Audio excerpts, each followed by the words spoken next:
What's the church doing on a state campus in the first We're place? seeing more and more protests around the city. 신은 죽지 않았다라는 영화가 유명한 줄은 알고 있었고 시리즈가 다 괜찮은 줄은 알았지만 이 영화 시리즈를 본 것은 처음이었습니다.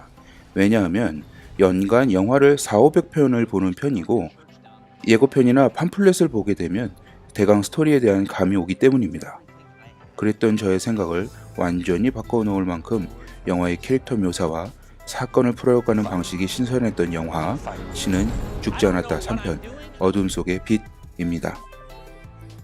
미션 스쿨 대학으로 한 세기 이상 지내온 세인트 제임스 대학교에 위치한 교회를 중심으로 진행되는 내용이 이야기의 줄을 이루고 있습니다.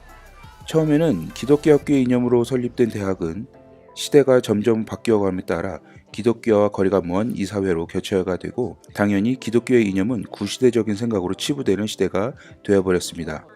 지난 100년간 학교 중심부에 위치한 교회는 세월이 지남에 따라 이제는 교인들도 점점 줄어들고 노른자 부지에 세워져 있는 낡은 애물단지 신세가 되어버립니다. 이 사회는 그 교회를 팔고 새 건물을 지으려 시도하고 그 과정에서 교회에 불이 나는 사고와 함께 동역하던 목사가 죽게 되는 사건이 일어나게 됩니다. 지역 사회와 소셜 네트워크에서는 교회의 존폐를 두고 양분하는 사람들의 세력 싸움이 일어나게 됩니다. 설상가상 담임 목사는 폭력 사건에 휘말리며 경찰에 구금되기까지도 합니다. 이 영화에 돋보이는 몇 가지 중 한 가지는 영화 속 캐릭터에 대한 묘사에 있습니다. 가장 저의 이목을 끈 인물은 키튼이라는 여학생이었습니다. 키튼은 기독교 가정에서 자랐지만 대학을 오며 부모님과 떨어져 살게 되었고 신앙 상태 역시 흐려진 상태로 학교 생활을 하고 있는 인물입니다. 기도를 해도 응답이 없는 하나님에게 답답해하고 자신의 인생의 목표에 대해 고민하는 인물입니다. 어쩜 이렇게 한국의 청년들과 비슷한 상황을 영화에서 그려냈을까 하는 점이 참 신선했습니다. 본인의 존재 이유를 찾지 못해 학업도 연예도 생활도 모두 꼬여버려서 뒤죽박죽이 된 채 방황하는 인물. 영화를 보는 사람이 청년이라면 매우 공감이 가고 그가 어떻게 신앙을 회복해 가는지 관심 있게 볼 수 있지 않을까 싶습니다. 또 한 사람은 교회의 담임 목사인 데이빗입니다.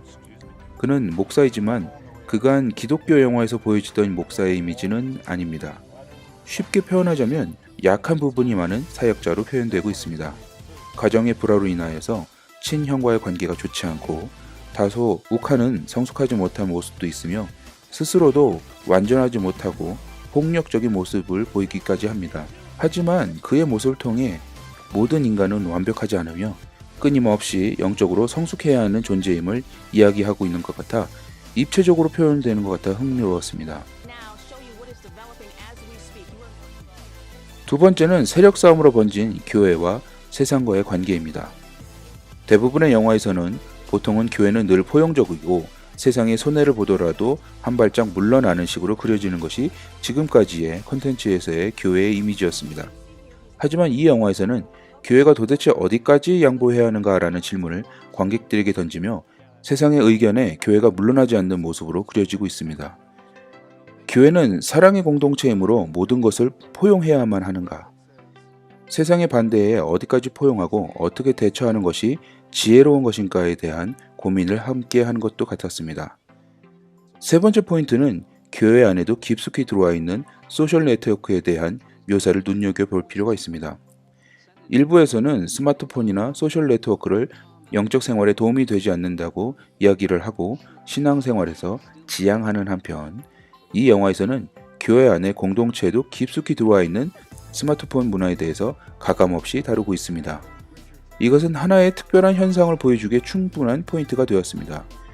교회가 이 캠퍼스에 필요한 것인가를 두고 사람들이 온라인에서 대립하는 장면이 나오는데 본래 문제가 되었던 사건의 본질은 뒤로 한 채 서로의 험담을 주고받는 소셜 네트워크의 현상을 잘 묘사하고 있다고 할 수 있겠습니다.